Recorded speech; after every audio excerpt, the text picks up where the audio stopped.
I beg to move that this House do now adjourn. The question is that this House do now adjourn. Vikki Slade. Thank you, Madam Deputy Speaker. I'm pleased to have secured this debate on the disclosure and barring service. It's my hope that I can shine a light on some of the shortcomings of the current system and that the Minister will consider some of my proposed improvements so we can help families to protect their loved ones, reduce the burden on voluntary groups and speed up employment processes. Tonight I want to make the case that the DBS system as it currently operates is not fit for purpose. Its loopholes cost lives, undermine trust and leave families exposed. In its current form, the DBS introduced enhanced checks which include not only a search of the individual's criminal record but also checks against barred lists, providing a more comprehensive assessment of an individual's suitability for specific roles, especially those involving vulnerable groups.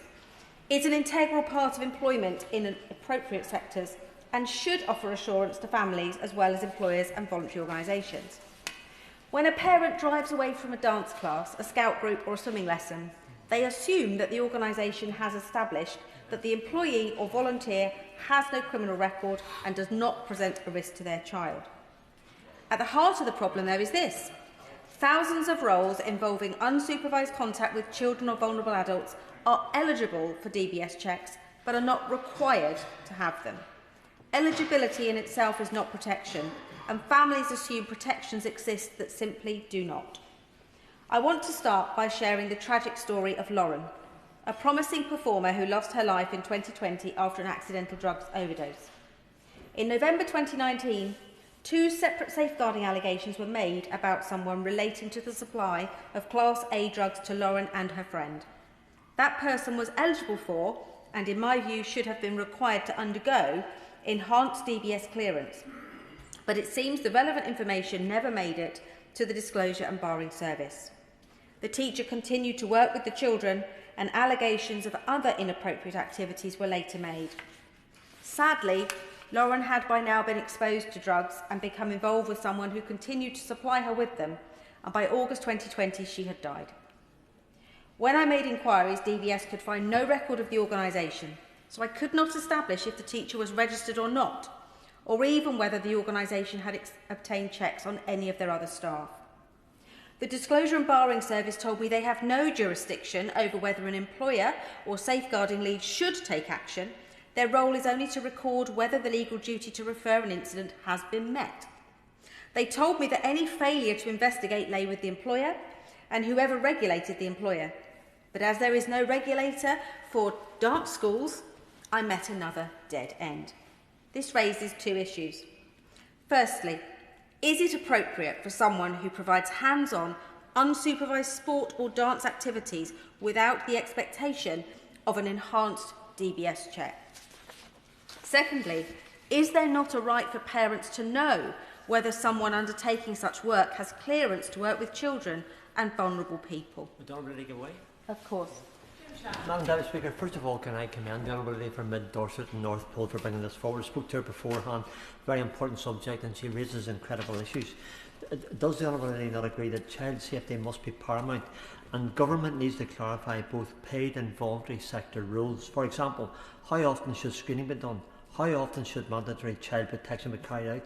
Too much is left to best practice, which differs across all of the regions, and not enough is clear and unequivocal, and that the time has come to make obligations crystal clear. Thank you. I thank the Honourable Member from Strangford for his intervention, and he's exactly right.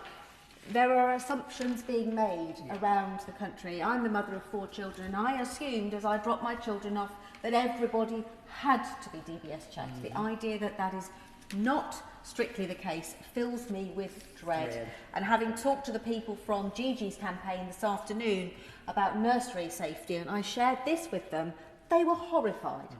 You know, clearly people working in an early years sector would have to have an enhanced DBS check, but they were concerned about other sectors too.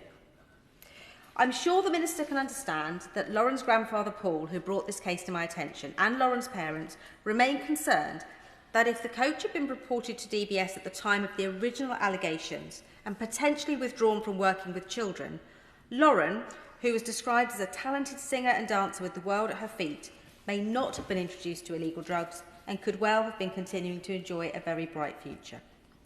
Additionally, there seems to be no route for the public to report concerns. If the employer has not registered a member of staff, or an organisation has not been deemed to be undertaking regulated activities, which the council told me the dance school were not, there is no one to document the concerns and no register to check. Now, I welcome the DBS's new video launched before Christmas to support faith organisations with the legal duty to refer. The legal duty to refer requires organisations to notify the DBS when they remove a person from a regulated activity because they have harmed or may pose a risk of harm, but it doesn't protect those in the care of an individual that hasn't been registered by their employer in the first place.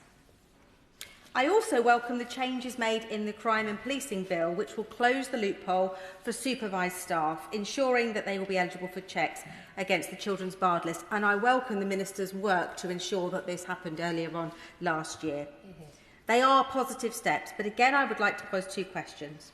Firstly, would the government consider requiring employers and organisations to register their staff rather than just making them eligible, and require the police, local authority or regulator to record allegations made against the organisation where an individual is not registered? Secondly, has the government considered a simpler system? For example, where an individual applies for a card which can be searched by an employer, a parent or service user to confirm that an individual has been cleared to work with children or vulnerable people. The card could include a most recently updated date section on it. That way, details of past convictions do not necessarily need to be shared, but a timeline of when people have been deemed safe to be around vulnerable people could be. Will my honourable friend give way? Of course. I thank my honourable friend for giving way. She raises very good points on this. There are two issues I've always seen with DBS. The first one is, like an MOT, it's only as good as the date that it's issued, and people do not have to subscribe to the update service. Yeah. Would she agree with me that the updates should be mandatory? And secondly, that a DBS cannot be passed from one organisation to another. You have to have a fresh one every time, which seems an unnecessary waste of time. I think her card idea would probably solve this. Would she agree? I thank my honourable friend for his suggestions. He's absolutely right. I mean, you have to pay extra to be part of the update system. Why would anyone pay extra to put themselves under additional scrutiny? Why is that not something that is automatically there? The other option, which has been suggested by some, is the government could consider a right to ask, right to know process for family members, which would ensure that the public couldn't have free and easy access to information that could be risky, but if they actually had a concern, there was a route for them finding out. Because we simply were stonewalled every time we tried to find out whether this teacher had been registered and whether those allegations had been made. I want to turn to another situation which has come up on a number of occasions relating to people who are caring for family members. Currently, DBS checks have to be undertaken by an employer, a registered organisation or an umbrella organisation. This increases costs, adds delays and makes it more complex for families using direct payments for the care of disabled children and for those starting the journey of caring for an elderly relative. Laura contacted me about the direct payment she receives to fund the care of her son, noting that she cannot directly access DBS checks. She said, "My very vulnerable son, quadriplegic with cerebral palsy and profound multiple learning disabilities, has a team of 15 carers, none of whom have DBS checks." She says, "Why does the law not allow parents to carry out DBS checks on carers who are often working alone in their home?" Another constituent, Sandra, is in a similar position, who said, "We did have a carer a few years ago who had been lone working with our daughter at night for over a year with a current DBS check.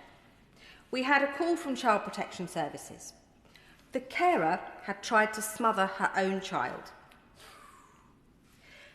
And they later discovered that the reason that the carer's other child lived with grandparents was because she tried to smother the older child, and they had been removed from her care. The man at the Child Protection Services said, well, it probably should have been on her DBS, but it wasn't. As a result, Sandra says, what's the point? There's no reason for me to get DBS. It would not have protected my child. I was also contacted by Louise from another part of Dorset who approached me due to my dementia champion work. After her husband Richard was diagnosed with dementia, she decided to try and care for him at home. Her job meant that she went away for a few days at a time, and she felt the best option was to find a carer to stay in her home with Richard. My colleagues in Somerset may remember this story as it was in the local paper. Her experience led to her starting a campaign for Richard's Law, which I said that I would take up. The law has three simple pillars. So simple, I was shocked that they were not already in place, Madam Deputy Speaker. The three pillars. 1, mandatory registration of all care workers. 2, mandatory enhanced DBS checks, with all carers required to join the update service. And 3, mandatory nationally recognised training for care staff in first aid, medication compliance, manual handling, dementia awareness and safeguarding. I find it hard to believe you could be a carer without all of those things in place. Would the Honourable Lady give way? Of course. Thank you, Madam Deputy Speaker. I just wanted to, it puts me in mind of the fact that I recall another case in a village not far from where I live, where there was a cleaner who was systematically thieving from elderly and vulnerable residents. And this just went on for years, and that person, every time they got nearly caught or had been interviewed by the police, they just literally left their jobs and moved on.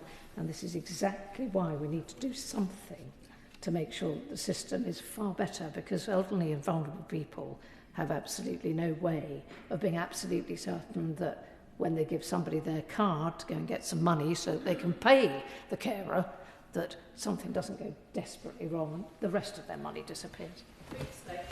I thank my honourable friend for her intervention.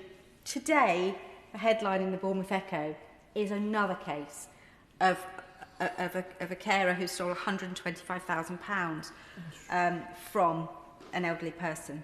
This is not a one-off. So, going back to Louise and Richard, she told me about a carer who was coming into her home and who she had trusted. The basic DBS check was all that she had. But after the carer stole jewellery and cash from her home, it came to light that this woman had 3 previous convictions for theft and obtaining property by deception, including a suspended sentence for an almost identical offence. In her victim statement, Louise said, "I welcomed her into our home, believing she was there to help us through one of the hardest chapters of our lives. Instead, she exploited our vulnerability in the most callous way imaginable. The worst thing is that she stole was my trust. Her betrayal destroyed my ability to believe in the carers who are supposed to support us. I reached a breaking point where I could no longer allow outside help, and as a direct result, I had to make the heartbreaking decision to place my husband in residential care. This was never what I wanted for him. It has changed both of our lives immeasurably for the worst, and the weight of that decision forced upon me by her selfishness is something I carry every day." Sadly, Richard Woolham died on Boxing Day. Louise contacted me a few days later to tell me that I hadn't managed to get this debate out there while he was still with us. But it seems shocking to me that family carers who are already sacrificing so much are unable to access DBS checks on those coming into their homes, and that it is not an expectation that someone providing such personal care is not automatically required to have such checks and training.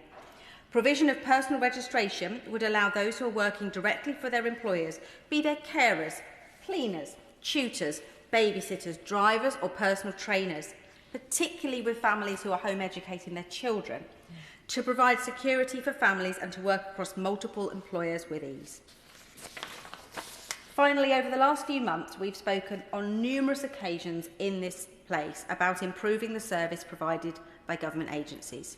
From 2-year waits for shotgun licences to 9-month delays on responses to MP letters from the DWP. If the Minister is listening, I've been waiting since February on a simple request. And DVLA that doesn't bother to chase doctors' letters at all. I've been shocked by the poor service experienced by my residents in time of need. Where an enhanced DBS check is needed for an employee to take up their position, it is so important it's processed swiftly. And in theory, they should be completed within a fortnight. But in Dorset, the police are advising delays of up to 100 days. Daniel from Wareham explained that the problem is impacting his ability to move forward with professional opportunities. And he said that when he worked abroad, background checks often came back within a few hours.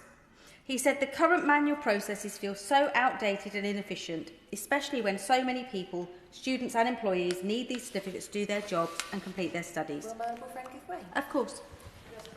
My honourable friend makes a really excellent point about the speed of these DBS checks coming back. My constituent, Marsha, had a DBS check. She needed an enhanced DBS check to move into a child's residential home for work. She was at risk of losing that job opportunity if the DBS check didn't come back.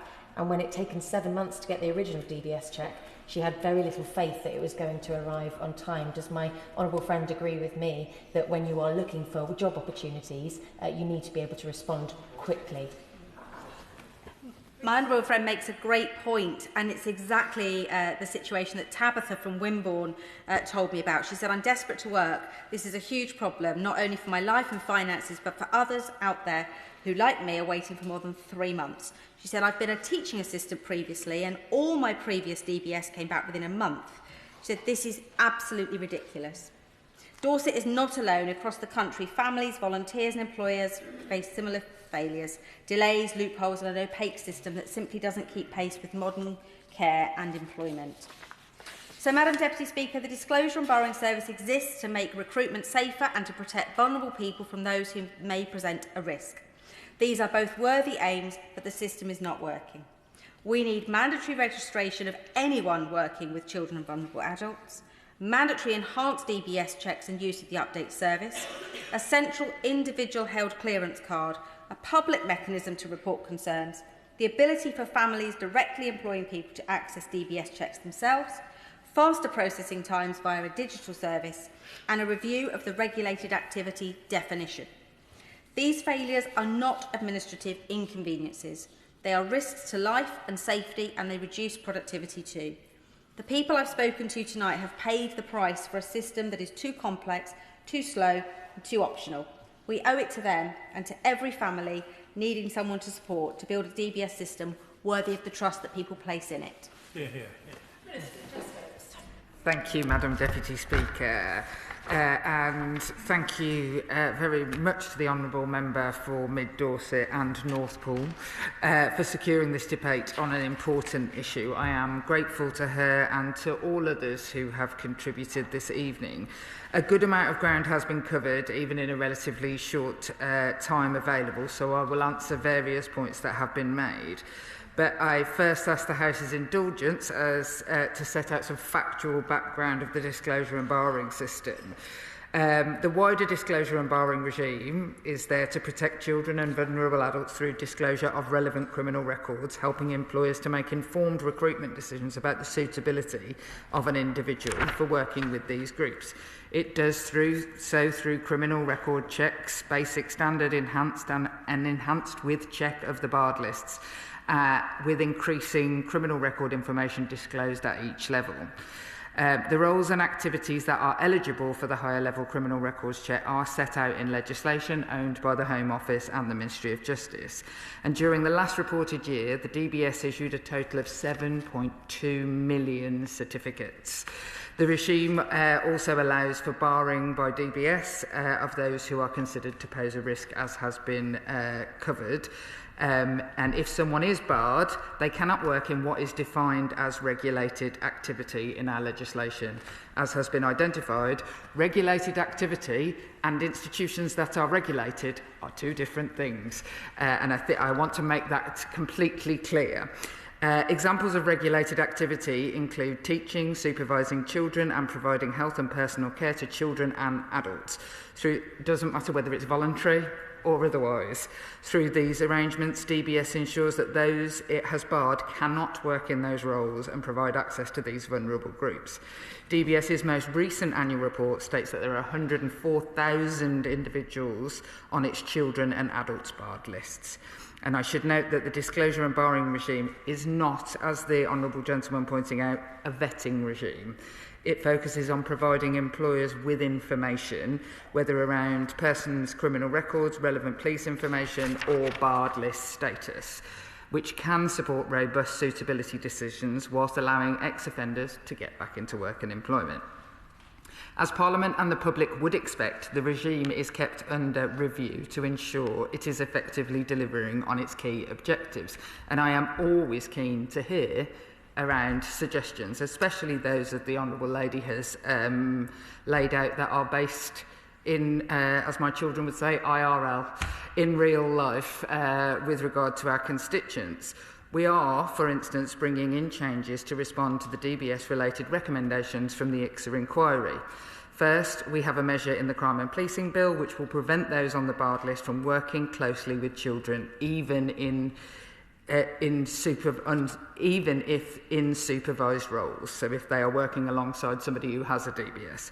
Currently, if a role involving teaching, instructing or supervising children is supervised by another member of staff, it is not considered to be regulated activity.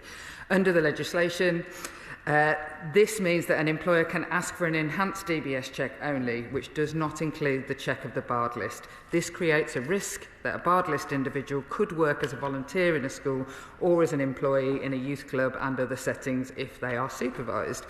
We agree with the inquiry that the risk this poses is too high and we are changing the law accordingly.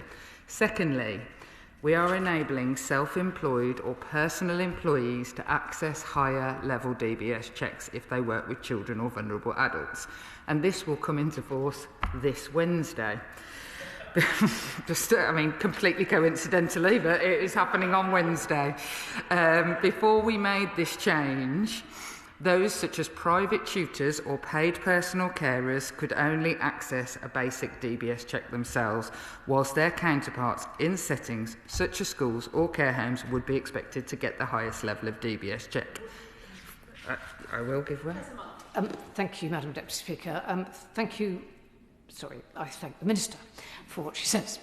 Can I just ask that DBS checks should have a start date and a finish date on them, so that people who are not particularly worldly are very clear about the fact that this is the beginning and this is the end, and that when the end date comes, a new one's needed.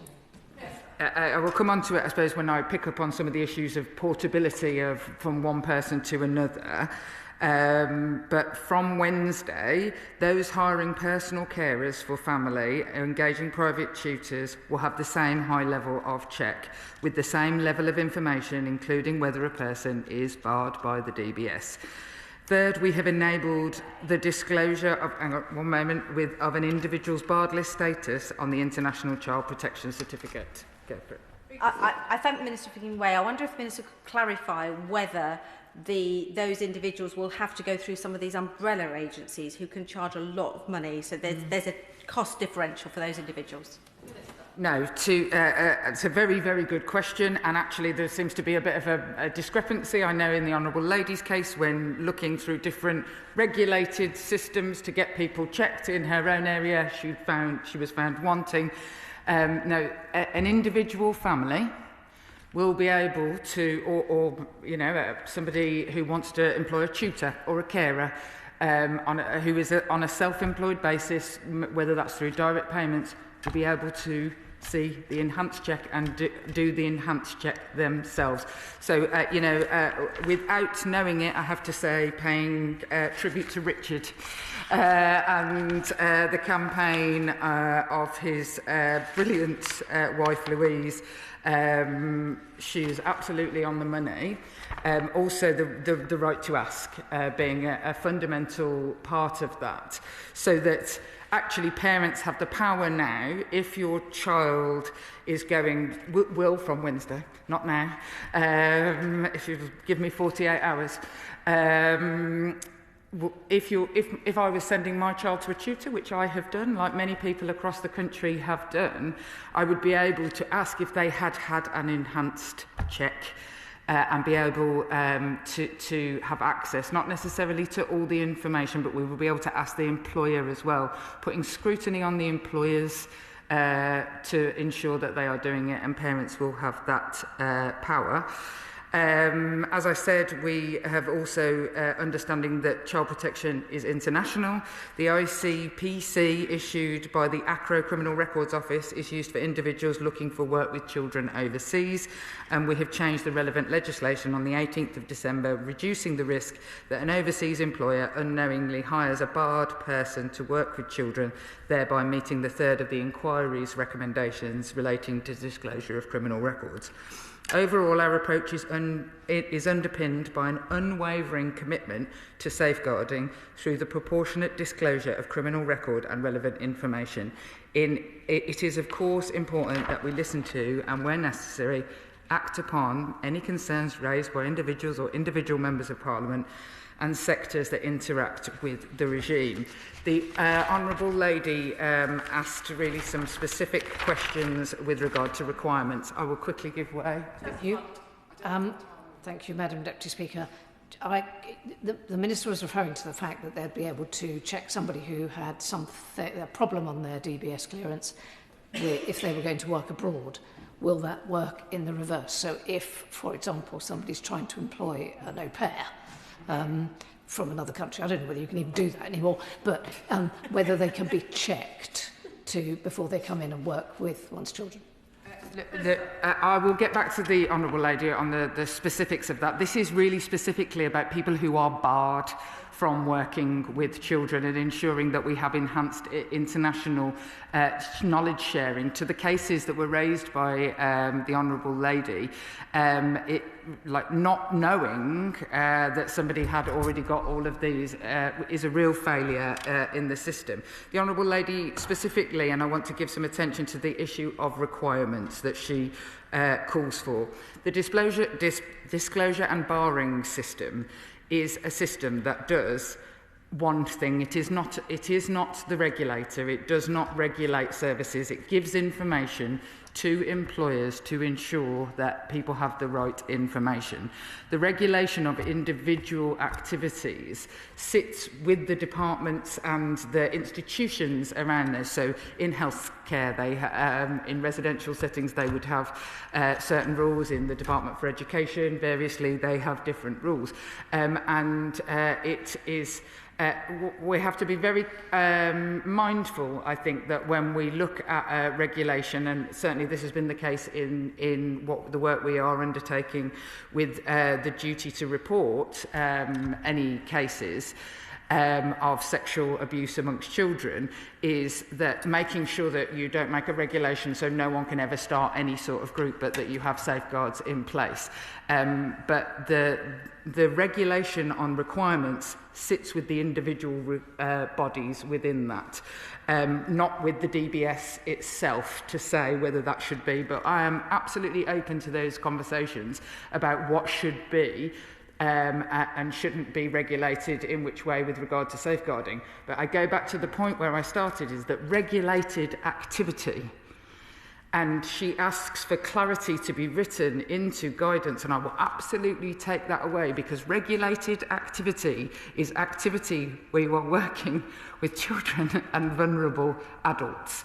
And frankly, I'd find it quite hard to imagine the vast majority of the cases that she has raised with me that would not fall under the issue of regulated activity. But I absolutely want to take that away. I also want to, before I finish, pay tribute to the case of Lauren that was raised, and the heartbreaking case, and I speak from experience of somebody who knows what drug addiction can do and what it costs families, to say that absolutely, in this circumstance now, I would consider that to have been, I don't know the full details, to have been regulated activity. If you are teaching children, then you are operating under regulated activity. And what I would say as well is that a parent will have the right to ask if those enhanced checks have been undertaken. What I would want to finish by saying, I don't think I have time to take any more interventions, because the time will fall down on me. But what I would say to the Honourable Lady in my closing remarks is I'm more than happy to meet with her and work with her to make sure that we get this to be the best it can be within all of the regulatory frameworks that is needed at I will give way very briefly. I wondered, Madam Deputy Speaker, if you could confirm that, in fact, we can witter on until 10 o'clock, can we not? We are not limited, I believe, we're not limited. Just to provide clarity, the Minister can indeed continue until 10. She doesn't have to. Well, I thank the Deputy Speaker. When I woke up this morning, I didn't think this debate would start until 10, and so anything's a bonus. I apologise. The last time I did an adjournment debate, I wildly ran over and somebody had to shut me up, and I didn't want for anyone to have to be put in that position again. So I'm more than happy but I feel that with regard to the portability of cheques, I suppose I will say before, because this issue specifically has been raised, I think the volume of the amount of, I think people don't understand actually quite how many DBS checks are done a year, 7.3 million. And that, I have to say, that gives me some comfort that quite a lot of our workforce in our country are undertaking checks. Which, incidentally, we don't have to as members of Parliament do. Yeah.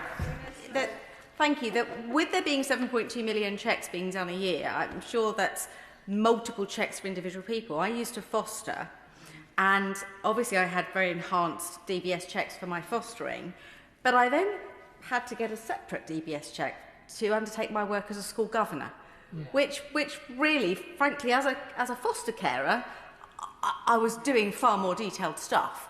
And that does seem crazy. So we could potentially reduce the burden on DBS by actually having a single portable system whereby I don't think there's 7.2 million people who are having that.